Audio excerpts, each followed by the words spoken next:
add-on has been enabled on your Zoom account, you can start scheduling webinars.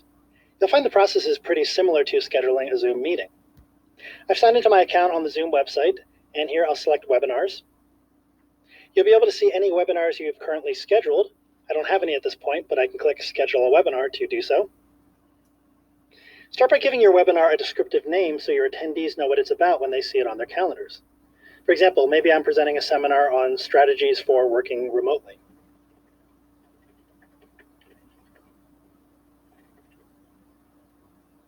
And in the description field, you can add a brief overview of what the webinar is going to cover and who may want to attend.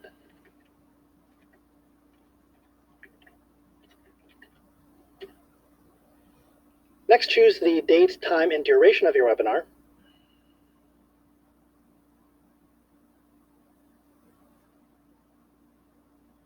I'll leave it set to an hour. Be sure to select the correct time zone as well.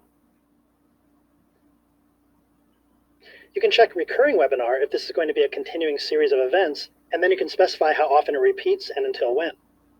Leave that unchecked in this case. Next is registration. If you don't want to require registration, then anyone with the address of the webinar will be able to join it without signing up in advance. And this is fine if you're not concerned about too many people attending or knowing ahead of time who plans on being in the webinar. If you do check required, the people you send the webinar invite to will be required to fill out a short registration form before they get the link to join your webinar.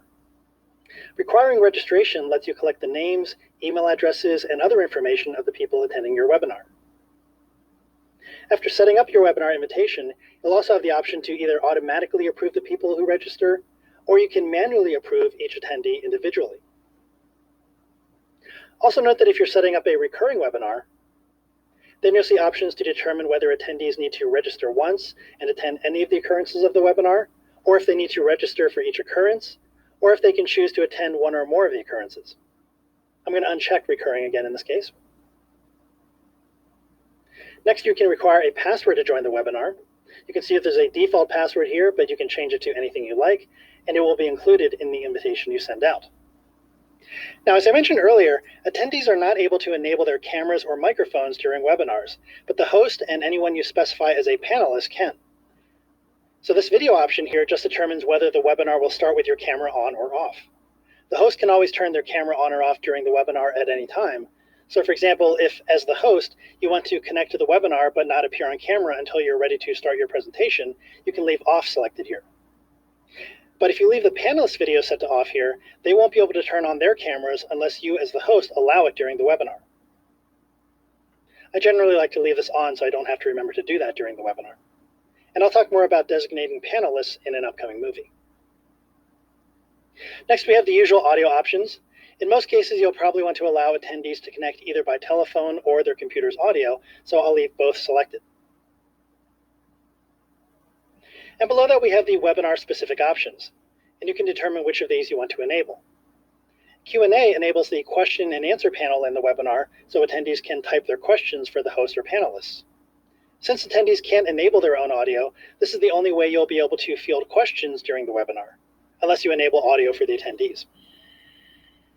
The practice session option allows you and any panelists to log into the webinar and make sure everyone is familiarized with the controls and options before the actual webinar takes place. We'll take a look at the practice session in its own upcoming movie. Next, we have only authenticated users can join. This means that only people who have Zoom accounts and have signed into those accounts can join the webinar if you have this option checked. The Webinar on Demand option makes the webinar available for people to watch later if they can't attend the webinar in real time or if they want to watch it again later. Notice when I check this option, the Record Webinar Automatically option gets checked too. So the webinar will be recorded as soon as you start it. But with the On Demand option selected, I can only choose in the cloud as the location for the recording to be saved because it needs to be hosted online in order for people to watch it. You can still record your webinars without making them on demand, in which case you do have the option of saving the recording to your computer instead of to the cloud. I'm just going to uncheck that for now. And lastly, here we have the alternative hosts option. This is optional, but you can designate the email address of another person who will be granted host permissions if you can't start the webinar yourself or if you have to leave during the webinar. All right, I'll click Schedule. And now my webinar has been scheduled. On this page, I can see the details and the options I selected. Down here at the bottom, I can look under Invitations. And here next to Invite Attendees, I can send out the invitations in the same way I send out Zoom meeting invitations. And again, I'll talk more about setting up panelists in another movie. Under the Q&A tab, you can set your preferences for how the Q&A panel will work. For example, if you want to allow or not allow anonymous questions, and whether you want attendees to be able to see answered questions only or all questions.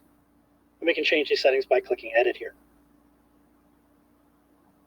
Now, if you choose all questions, you can allow attendees to vote and comment on questions, which can help you as the host see which questions are the most important to the attendees. This is also where you can set up polls prior to your webinar, and we looked at setting up polls earlier in the course.